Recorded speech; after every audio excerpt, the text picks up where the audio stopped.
할렐루야. 아버지 하나님 감사합니다. 오늘도 주님을 높여 찬양합니다. 우리 은혜 찬양대의 귀한 찬양 받아주심에 감사를 드립니다.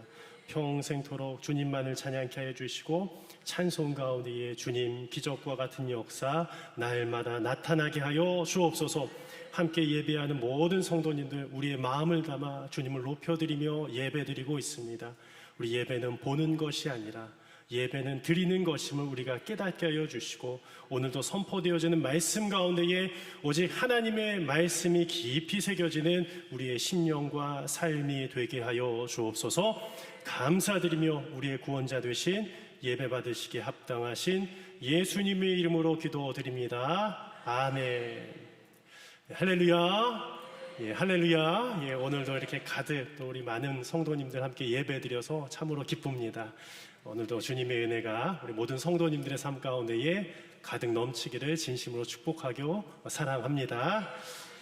저는 원래 수영을 참 못합니다.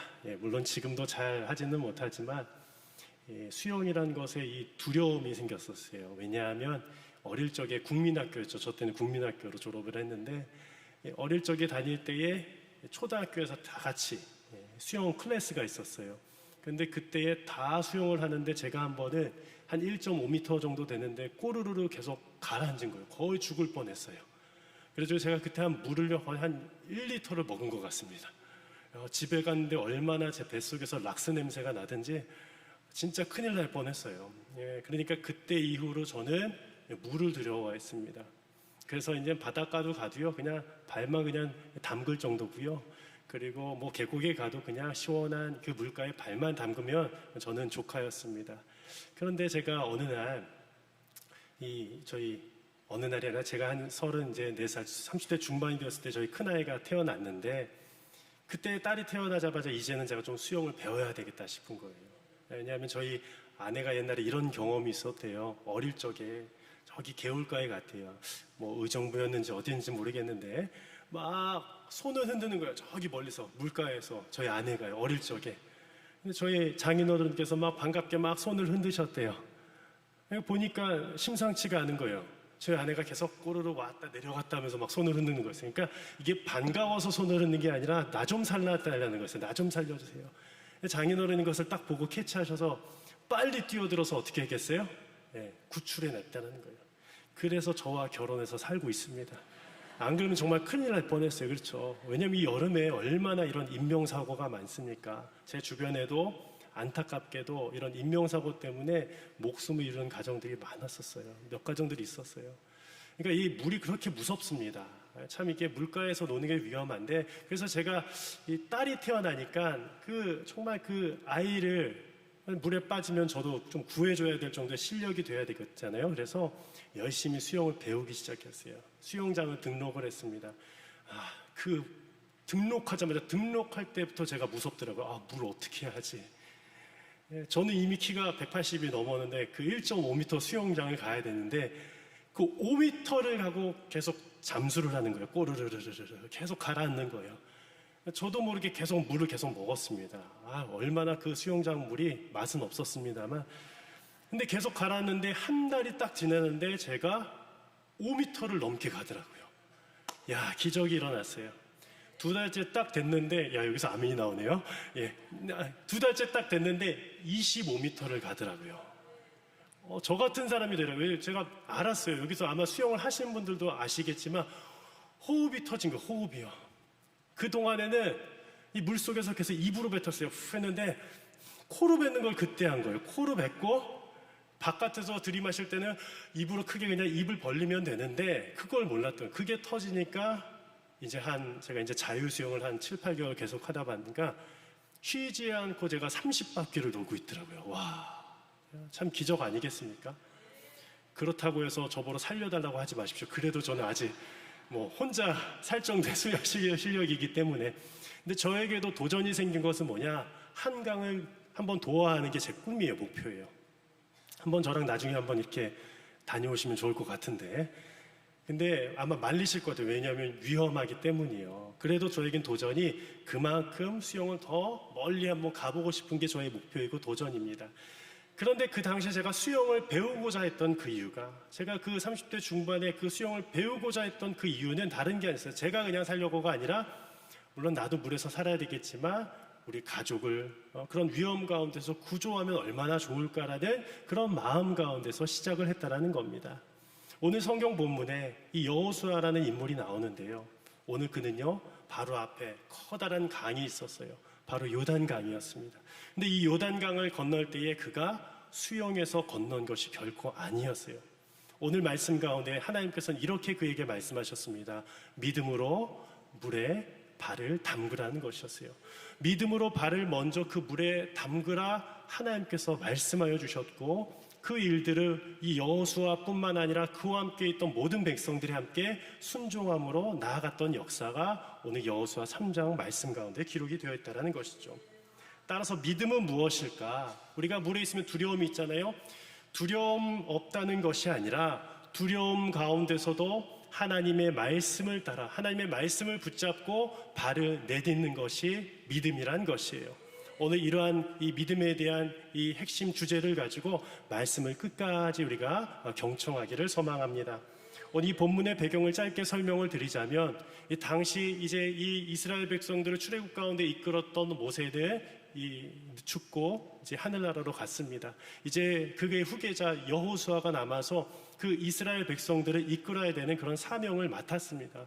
얼마나 많은 부담감이 있었겠습니까? 그러나 하나님께서 그에게 내가 너와 함께 하겠다는 약속을 주셨고, 좌로나 우로나 치우치지 말라는 그 말씀을 주셨어요.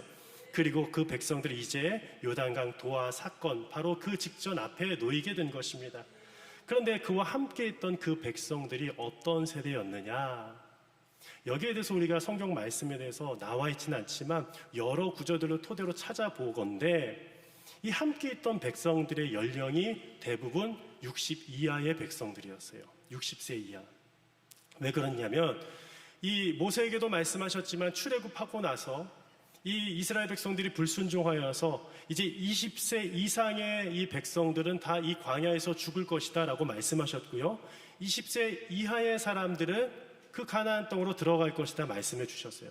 그러니까 이 40년이란 기간이 지나고 그 당시에 가장 나이가 많았던 사람이 나이가 몇 살이었을까요?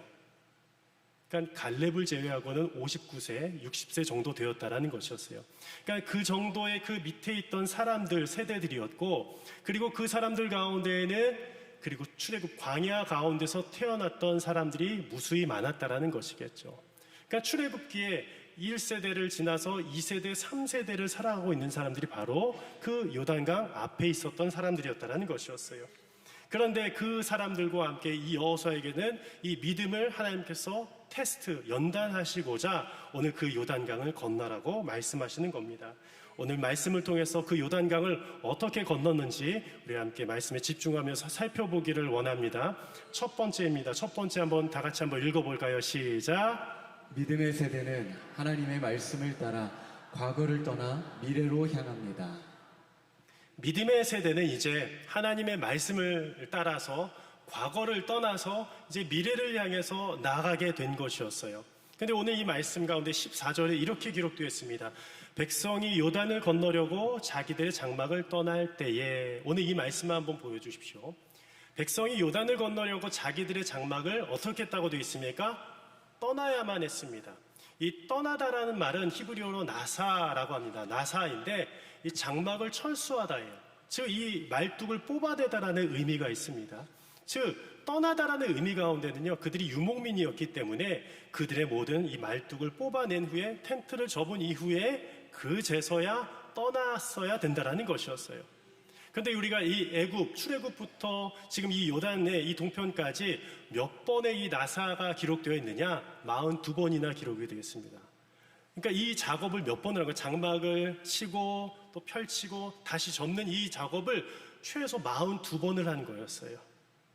그렇게 많이 이 장막을 치고 떼었는데, 그때의 이 말뚝을 받고 빼냈을 때 그 노력을 한번 생각해 보시길 바랍니다. 제가 지난번에도 캠핑을 몇 번 했다고 말씀드렸잖아요. 요즘엔 갈 시간도 없어요. 근데 이 캠핑을 할 때에 이 텐트를 치고 나서 갑자기 흔들흔들 하는 거예요. 왜요? 말뚝을 안 박으면 그래요. 그냥 바람 좀만 불면 훅 날아가는 게 텐트예요. 장막이에요. 그래서 이 텐트를 치고 마지막에 무엇을 잘 박아야 되느냐? 말뚝을 잘 박아야 됩니다. 요즘 이것을 팩이라고 합니다. 팩. 그래서 이 망치로 잘 박아요. 그리고 나서 이제 1박 또 2박 하고 나서 철수를 할 때요, 이걸 다 뽑아내야 되는 거예요. 근데 한 번은 이것을 너무 세게 제가 박아버린 거예요. 뽑아야 되는데 안 뽑히는 거예요. 뒤에서 누군가 같이 도와줘야 돼요. 같이 뽑는 거예요. 그때 어떻게 해요? 열심히 차다가 엉덩방아를 찌면서 결국에는 뽑아냅니다. 이렇게 힘이 드는 게 말뚝을 박고 뽑는 일이거든요. 그냥 얕게만 박는 것이 아닙니다. 이처럼 우리들의 과거의 삶은요, 뿌리 깊이 내려져 있습니다. 이스라엘 백성들도요, 가나안 땅의 그 40년 동안의 광야 생활을 통해서 이미 그들의 삶은요, 광야 곳곳에 뿌리 내렸다가 다시 그것을 뽑는 작업들을 무수히 반복을 했다라는 것이었어요. 그들은 정착할 수 없었습니다. 한 곳에 오래 정착할 수 없었어요. 물론 시내산 가운데서 꽤 오랜 시간을 보냈지만 그래도 그들은 또다시 옮겨가야 됐다라는 것이었어요. 따라서 오늘 말씀 가운데 아까 말씀 다시 한번 띄워주시면, 백성이 요단을 건너려고 자기들의 장막을 떠날 때에는 이제 과거에서 떠나 이제 마지막 그 장막을 이제 접고 어디로요? 가나안 땅으로 가는 그 시점에 있었다라는 것을 우리가 말씀 가운데 배우게 된다라는 것이었어요. 그런데 가장 중요한 장면은 무엇입니까? 장막을 펼치고 접는 것이 아니라 더 중요한 것이 있었습니다. 무엇이냐? 바로 오늘 3절 말씀 가운데 기록이 되어 있는데 함께 읽어보겠습니다. 시작. 백성에게 명령하여 이르되 너희는 레위 사람 제사장들이 너희 하나님 여호와의 언약궤 매는 것을 보거든 너희가 있는 곳을 떠나 그 뒤를 따르라. 아멘. 한번 말씀 계속 보여준 백성에게 명령하여 이르셨습니다. 너희는 레위 사람 제사장들이 너희 하나님 여호와의 언약궤 매는 것을 보거든. 이들이 가장 먼저 움직일 때는 언약궤부터 움직여야 됐어요. 너희가 있는 곳을 떠나 그 뒤를 어떻게 하라고요? 따르라. 이스라엘 백성들이 따라야 될 것은 자신들의 발걸음도 아니고 자신들의 실력도 아니고 자신들이 걸어왔던 지혜도 아니고 바로 하나님의 말씀이 담긴 언약궤를 뒤따라야 된다는 것을 하나님이 말씀해 주신 것이었어요.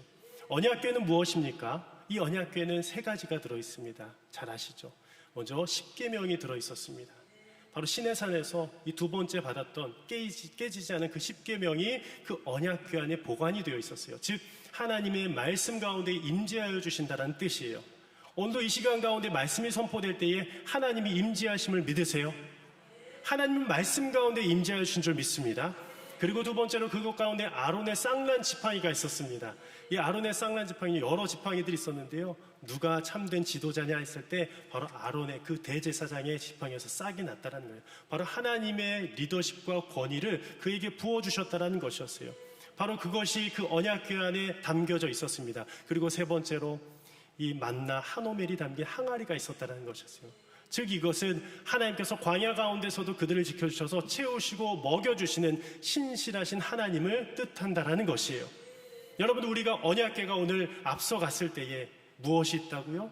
바로 십계명, 하나님의 말씀이 있으며, 그리고 아론의 쌍난 지팡이, 그 하나님의 리더십과 권위가 우리 성도님들의 삶 가운데 있으며, 그리고 그 만나가 담긴 하나님의 채워주시는 역사가 우리 여러분들의 앞길 가운데에 넘쳐날 줄을 믿습니다. 따라서 이렇게 정리할 수 있을 것 같아요. 믿음의 세대는 어떤 세대냐? 우리 함께 화면을 한번 보여주실까요? 하나님이 먼저 가시고 우리는 그 뒤를 따릅니다라는 것이에요. 과거를 떠난다라는 것은 단순히 환경이 바뀌는 것이 아니라 하나님의 말씀을 따라서 삶의 중심이 완전히 바뀌는 것을 의미해요. 이제 출애굽 2세대는 1세대와는 다른 그 발걸음을 걸어야 된다는 것이었어요. 그들의 불순종이 아니라, 우리 조상들의 불순종이 아니라 믿음 가운데 순종의 길로 나아가야 함을 그 출애굽 2, 3세대들에게 알려주셨다는 것입니다. 그리고 2번째는 무엇이었습니까? 우리 함께 읽어볼까요? 시작. 믿음의 세대는 두려움 속에서도 믿음과 순종으로 발을 담굽니다. 15절 말씀 가운데 이렇게 기록이 되어 있었어요. 요단이 곡식 거두는 시기에는 항상 언덕에 넘치더라. 먼저 이 말씀을 보여주십시오. 요단이 곡식 거두는 시기에는 항상 언덕에 넘쳤다라는 표현은 우리가 말씀에서도 알겠지만 우기를 보내고 있었습니다. 건기 때 건너면 참 좋을 텐데, 건기 때는요 요단강이 한 수심이 1m고 한 폭이 한 30m 정도 된다고 합니다. 물론 이 차이는 있겠지만요. 그런데 오늘 이 우기 때, 곡식 거두는 시기 때는 눈이 녹아내려서 그리고 비가 많이 내려서 수심이 3, 4m가 넘게 되고 폭이 7, 80m가 되어버려요. 가장 어려운 시기 때 왜 건너러 가셨을까? 저는 도무지 이해가 안 되는 거예요. 왜 하나님은 왜 이렇게 어려운 방법을 택하셨을까? 사실 우리가 말씀을 이미 읽어봤지만 출애굽기 가운데서도 그 홍해 사건을, 그 전체적인 스토리를 누가 마련해 두셨겠습니까? 저는 하나님이 계획하셨다고 저는 믿어요. 왜 홍해 바다를 그 앞에 두셨을까? 하나님께서 기적을 베푸시기 위해서요. 오늘 이 요단강 가운데서도 그 짧은 그 거리지만 그 건기 시기가 아니라, 아무나 걸어갈 수 있는 시기가 아니라, 애들만 업어매면 건기 시기 때는 걸어갈 수 있는데 왜 그렇게 물이 쏟아내리는 우기 시대 때 건너가셨을까? 그것은 바로 하나님께서 그들에게 그 두려움을 넘어 믿음을 심겨주시고자 건너게 하셨다는 것이에요. 아무리 수영을 잘해도 여호수아는 건너갈 수 있었는지 모릅니다. 그런데 남겨진 그 아이들은 어떻게 합니까? 3, 4m나 되고요. 유속이 빠르다고 생각해 보세요. 우리 홍수가 나면요, 비 피해가 있으면 유속이 빠르잖아요. 그 물가에 구조대도 들어가기 힘들잖아요. 그러한 물살이었을 거예요. 여러분들, 우리가 이 인천 상륙작전 잘 아시죠? 예. 그때 우리 서울을 수복하기 위해서 메가더 장군과 그리고 또 한미 연합군들이 함께 다시금 인천 쪽으로 들어갔던, 우리가 이 역사적인 사건을 다 알고 있습니다. 다 배웠습니다. 그런데 그때 우리가 썰물 때 들어갔을까요? 밀물 때 들어갔을까요? 썰물이면은 갯벌에 다 푹푹푹푹 다 빠졌을 거예요. 그 조수간만의 차를 잘 살펴보고 밀물대에 다 같이 들어간 거예요. 먼저 새벽에 들어가고 새벽 밀물대 가고 또 오후 밀물대에 다 같이 들어가는 거예요. 그래야지 그곳에 정착하고 처음으로 탈환한 곳이 어디예요? 월미도 아니겠습니까? 월미도부터 서울까지 탈환하게 된 것이었어요. 그런데 그때에 사람의 방법이잖아요, 이것은요. 물론 그들도 지혜가 있었잖아요. 그렇다면 오늘 말씀에서도 하나님은 그냥 좀 건기 때에 걸어가게 하시면 얼마나 좋겠습니까? 하지만 하나님의 방법은 달랐다는 것이에요. 왜냐하면 하나님은 늘 불가능한 상황, 즉 인간의 힘으로 도저히 할 수 없다고 생각되는 그 순간에 그분 자신의 능력을 보이시며 역사하시는 분인 줄을 믿습니다. 저는 오늘 이 말씀의 그 본문이 묵상이 되더라고요. 왜 이때에 하나님이 건너게 하셨을까? 우리도 인생 가운데 편안할 때가 있지 않습니까? 그런데 그때에 믿음으로 건너지 않게 하세요. 어려울 때, 힘들 때에, 그 요단강물이 너무나도 그 빠르게 흐를 때에, 사람의 힘으로 건널 수 없을 때에 그 강을 건너라고 말씀하세요. 그것이 바로 믿음의 본질이요, 또 행동하는 순종의 모습이라는 것이에요. 그래서 발이 물가에 잠기게 되는데요. 아까 말씀 가운데 15절 말씀, 우리 하반절에 이렇게 돼 있었습니다. 궤를 맨 자들이 요단에 이르며 궤를 맨 제사장들의 발이 물가에 잠기자. 우리 16절은 함께 읽어볼까요? 시작. 곧 위에서부터 흘러내리던 물이 그쳐서 사르단에 가까운 매우 멀리 있는 아담 성읍 변두리에 일어나 한 곳에 쌓이고 아라바의 바다 여매로 향하여 흘러가는 물은 온전히 끊어짐에 백성이 여리고 앞으로 바로 건널세. 바로 곧 위에서부터 흘러내리던 물이 그쳐버렸다라는 거예요. 그냥 잔잔하게 흐르는 물이 아니었습니다. 곡식 거두는 시기, 우기 시대 때 아주 많은 양의 물들이 그쳐버렸다는 거예요. 홍해와 같은 사건, 물론 그거보단 덜 스케일이 작아 보이겠지만 그래도 하나님께서는 그 빠른 물살을 다 막아주셨어요. 그래서 오늘 이 여매로 향하여, 이 사해죠, 그 물길로 다 끊어지게 하여 주셨다고 성경은 분명히 기록하고 있습니다. 여러분들, 우리 인생 가운데에 여러 가지 급류와 같은 일들이 있을 거예요. 그때도 그 물을 막아주시는 것은 하나님께서 막아주실 겁니다. 그런데 중요한 것은 언제 막아주시느냐? 그 궤를 맨 제사장들이 발을 물에 담그자 멈춰졌다는 것이었어요. 저는 이 말씀이 꼭 기억되기를 소망합니다. 우리 마지막으로 믿음의 세대는 하나님의 말씀 앞에서 끝까지 굳게 서 있는 이들을 통해 그 길을 걷는다라는 것이었어요. 우리 17절 말씀도 함께 읽어보도록 하겠습니다. 시작.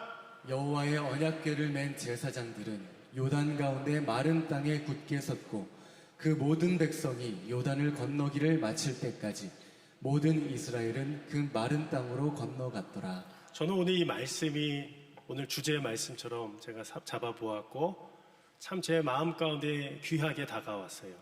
그런데 이것을 우리가 그냥 지나쳐 버릴 수 있을 텐데, 저는 교회를 생각하면서 늘 기도하다가 한 구절 한 구절을 어떻게 하나님께서 또 해석하게 하시고 묵상케 하시나 너무나 기대가 됩니다. 오늘 주일 본문 말씀을 예전에 정했던 본문 말씀에서 바꿨어요. 이 말씀을 전하라고 하시는 것 같더라고요. 근데 오늘 17절 말씀에서 어떻게 기록되어 있습니까? 말씀 띄워주십시오. 여호와의 언약궤를 맨 제사장들은 요단 가운데 마른 땅에 굳게 섰고라고 되어 있어요. 이 말의 뜻은 무엇이냐? 이 백성들이 다 지나가기까지 누가 그 요단강 가운데 계속 머물러 있었다라는 것이에요? 궤를 맨 제사장들이 있었다라는 것이에요. 우리 여러분들, 제가 질문을 드릴게요. 모세가 홍해를 가른 사건 때 팔을 들어서, 지팡이 든 팔을 들어서 팔을 들자마자 그 홍해가 갈라졌다라고 성경은 기록하고 있습니다. 이 말씀이 참 위대한 사건이죠. 그런데 한번 질문을 드리겠습니다. 이 모세가 가장 먼저 건너갔을까요? 아니면 맨 마지막에 건너갔을까요? 제가 이렇게 질문을 드리는 이유는 성경에 나와 있지 않습니다. 그렇게 중요하진 않은 것 같아요. 그런데 중요한 것은 모세가 그 하나님의 권능의 지팡이를 들자 홍해가 갈라졌다는 사실은 분명히 성경 가운데 기록이 되어 있습니다. 하나님의 역사인 줄 전 믿어요. 근데 오늘 요단강 가운데서도 제사장들이 발을 담그자 물이 멈춰섰다라고 기록이 되어 있습니다. 그런데 그때 이 제사장들이 먼저 앞서서 가버린 게 아니에요. 만약에 좀 부끄럽지만 제가 그 궤를 메고 있었다면 빨리 건너야 되겠네. 조금 지나면 막 물이 막 몰려올 것 같은 거예요. 그런 생각이 저만 드나요? 저는 무서워서 그랬을 것 같아요. 그런데 하나님은 그 궤를 맨 제사장들이 마지막까지 굳게 서서 계속 서 있게 하시는 거예요. 계속 서서 있는 거예요. 그리고 우리 17절 하반절에 이렇게 했죠. 그 모든 백성이 요단을 건널기를 마칠 때까지, 우리 함께 읽어볼까요? 모든 이스라엘은 그 마른 땅으로 건너갔더라. 아멘. 그 모든 백성이 요단을 건너기를 마칠 때까지 그 중심부에 계속 제사장들이 서 있었다는 것이요. 뭐 여호수아는 어떻게 했는지 모르지만 그 제사장은 마지막까지 그 자리에 남아 있었다는 것이었어요. 여러분들, 에드워드 킴볼이라는 사람에 대해서 들어보셨을 겁니다. 여러분들 이미 들으셨었는데 제가 다시 한번, 제가 이 설교를 준비하다가 오래전 이 예화를 다시 한번 꺼내봤어요. 그의 이름도 지금도 그냥 평범한 주일학교 교사였습니다. 그런데 1850년대에 이 보스턴의 이 한 교회, 마운트 버넌 교회에서 이 청소년 아이들을 가르치다가 한 소년이 저 문가에서 그냥 처벅처벅 걸어오고 있는 거예요. 그런데 그때 그의 심정을 이렇게 고백하였습니다. 확실히 말할 수 있는 것은 내가 담당했던 주일학교 반에 그 소년이 들어왔을 때 그의 심정이 그렇게 어두워 보일 수가 없었습니다. 그리스도인이 될 가능성이 전혀 없어 보였고 그가 하나님의 일에 쓰임받는다는 것이 어림도 없는 일처럼 보였습니다라고 그의 솔직한 심정을 이렇게 고백하였습니다. 근데 이 캠벨 선생님 포기하지 않고 계속 그를 찾아갔어요. 그리고 그 소년이 일하는 그 구두가게에 가서 복음을 전했습니다. 그런데 하나님께서 그 복음을 그 소년이 받아들이게 하셨어요. 회심의 역사가 나타났습니다. 그리고 그 소년이 자라서 수백만의 사람들에게 복음을 전하는, 수천만의 사람들에게 복음을 전하는 바로 드와이트 무디 목사님이 되었다는 것이에요. 그런데 무디 목사님 들어보셨죠? 정말 세계적으로 정말로 모든 이 많은 이들에게 복음을 전했던 당대의 정말 전도자였습니다. 하나님의 말씀으로 사로잡혔던 자인데 그도 혼자 있었던 것이 아니라 그에게는 앞서 이 캠벨이라는 신앙의 교사가 있었다는 것이었어요. 만약에 이 교사 캠벨이 그 일을 멈추었다면, 그 교사의 직분을 멈추었다면 이 놀라운 기적과 같은 역사는 일어날 수 없었다는 것이에요. 그래서 훗날 무디는 이렇게 고백했습니다. 내 인생에서 가장 중요한 만남은 킴볼 선생님과의 만남이었습니다. 여러분들 인생 가운데 이런 목회자를 만나지 않으셨어요? 이러한 주일학교 교사가 있지 않으셨습니까? 저희는 있었거든요. 좀 반응 좀 해주십시오. 그리고 또 어땠습니까? 또 여러 우리 권사님들, 장로님들이 그런 만남의 우리 선배들이 있었다라는 것이었어요. 그분들이 계셨기 때문에 신앙의 뿌리를 내려서 우리의 영적인 후배들이 이곳에서 잘 자라가고 있다는 것이었어요. 저는 이번 이 여름 성경학교와 수련회를 마치고요, 제가 다 다녀왔는데요, 제가 더 은혜를 받았습니다. 너무나 은혜였어요. 특별히 금요일 날에는 이제 마지막으로 이 영리와 유치부에서 시작해서 유년부까지 마무리되고 또 소년부, 오늘 소년부가 마무리되거든요. 청소년부와 소년부를 금요일 날 저녁에 다시 이렇게 탐방은 아니고 격려차 갔습니다. 장로님 세 분과 함께 갔어요. 우리 장로님께서 운전을 한 6시간을 하셨어요. 얼마나 멀리. 찍고 가야 되니까 먼 거예요. 남양주 갔다가 포천까지 간 거예요. 그런데 장로님들께서 그냥 가면 안 되겠다 하시고 아이스크림을 한 봉다씩 막 사가신 거예요. 장로님들이. 그래서 아이들이 딱 도착하자마자 저희들의 방일 줄 알았는데 아이스크림 막 와. 당연하죠. 아이들이 얼마나 좋아하겠습니까? 그런데 우리 그 아이들이 너무 귀하게 보였거든요. 아이들이 너무 사랑스럽고 너무 축복했어요. 그리고 함께 기도해 줬습니다. 그런데 그 뒤에서 묵묵히 섬기시는 교육자들과 교사들이 보이기 시작했어요. 그날 저녁에 우리가 바베큐 하신다고, 저희가 바베큐 한다고 꼭 저녁 먹고 가라고 해서 남아서 갔거든요. 근데 그 바깥에서 3040 남자 성도님들이 열심히 굽고 있는 거예요. 제가 대단해. 그런데 더 기적과 같은 역사가 뭔지 아세요? 이번 청소년부 수련회 임산부 2명이 참석했다는 겁니다. 제가 교회 다니면서 임산부가 봉사로 간 건 처음 들었어요. 제가 들어본 적이 없어요. 임산부가 봉사한 거 대단하지 않습니까? 심지어 3대가 봉사했어요. 거기 시어머님과 며느님과 이 손주가 뱃속에서 같이 봉사하고 있더라고요. 할렐루야. 은혜 아닙니까? 그리고 나서 함께 막 뜨거운 불까지 하는데 그때 제일 더웠잖아요. 35도나 됐는데 그 불 앞에 있으니까 막 한 40도 될 거 아니에요. 얼마나 더웠겠어요. 요리를 해주시고 다 하는데 참석했던 제 딸의 이야기는 최고로 맛있었대요. 그리고 제가 몰래 너 은혜 받았냐 했는데 그동안 은혜 받았게 좀 가장 많이 받았대요. 할렐루야. 할렐루야. 우리 그 은혜를 베풀어 주신 우리 하나님께 감사와 영광의 박수를 드리겠습니다. 저는 걱정을 했거든요. 모든 부서마다 준비했다면 저도 이 중학교 전도사를 처음 사역을 시작했을 때에 우리 목회자들의 두려움이 뭔지 아십니까? 저희들은 괴를 맨 제사장들 같은 거예요. 이 발을 담가야 되는데 이번 성경학교가 잘 될까 수련회가 잘 될까 늘 고민이 있거든요. 정말 부흥이 있어야 은혜 받아야 되는데 그런데 우리 마음 가운데 교육자로서 우리 교사로서 그런 부담감이 있겠습니까 없겠습니까? 있는 거예요. 그런데 그 괴를 맨 제사장들이 그 믿음으로 발을 내딛었을 때에 그 물이 멈추게 되고 마른 땅을 걸어가게 되는 그 은혜의 역사를 경험하게 되고 이번 성경학교와 수련회 가운데 그런 풍성한 은혜가 넘친 줄을 믿습니다. 저는 그래서 오늘 이 에드워드 캠벨이 오늘 괴를 맨 이 제사장처럼 묵상이 되더라고요. 제가 다른 본문에서 이 예화 설교를 썼지만 마지막까지 우리 한 영혼을 위해서 헌신 봉사한 그 교사, 캠벨 교사가 바로 우리 꿈의숲교회 교사분들이라고 생각이 들었어요. 제가 절을 하고 싶더라고요. 너무 감사합니다. 그러면서 제가 1, 2부 때는 제가 권면을 하지만 3부 때는 제가 권면하고자 작정하고 나왔습니다. 우리 내년도에는 우리 부모님들이 교사가 되어주시길 바랍니다. 그리고 우리 어르신들도 은퇴하셔도 돼요. 내가 조금 그래도 걸을 수 있다 하시는 분들은 힘은 있다 하시는 분들은 오셔서 밥 해주시면 감사하겠습니다. 이미 그렇게 많이 해오셨을 거예요. 근데 일손이 부족하더라고요. 제가 우리 꿈의 숲교회에 와서 이런 용어를 들었어요. 교사 품앗이 제도래요. 여러분 들어보셨어요? 공식적으로 세운 게 아닌데 영유아 유치부에 보니까 거의 교사가 좀 부족하니까 유치부에서 와서 돕고 유년부에서 와서 교사들이 같이 돕는 거예요. 그러면 어떻게 될까요? 그 교수님들이래요. 교사님들이 또 다른 부서에 가서 같이 돕는 거예요. 너무 귀하지 않아요? 근데 저는 걱정도 돼요. 얼마나 많이 지치실까 힘드실까. 하나님께서 보호해 주시길 바랍니다. 근데 교사분들이 더 많이 동원되었으면 좋겠어요. 그때에 하나님의 역사가 어디 가운데 나타나요? 꿈의 숲교회 가운데 나타날 줄을 믿습니다. 할렐루야. 오늘은 작정하고 나왔어요. 우리 교사분들 하나님께서 격려하시고 축복해 주실 줄을 믿습니다. 그리고 우리 교육자분들 만날 때마다 격려해 주시길 바랍니다. 너무 수고 많으셨어요. 하늘의 상급이 클 줄을 믿습니다. 마지막으로 오늘 27절 말씀을 읽고 마치도록 할까요? 함께 읽겠습니다. 시작.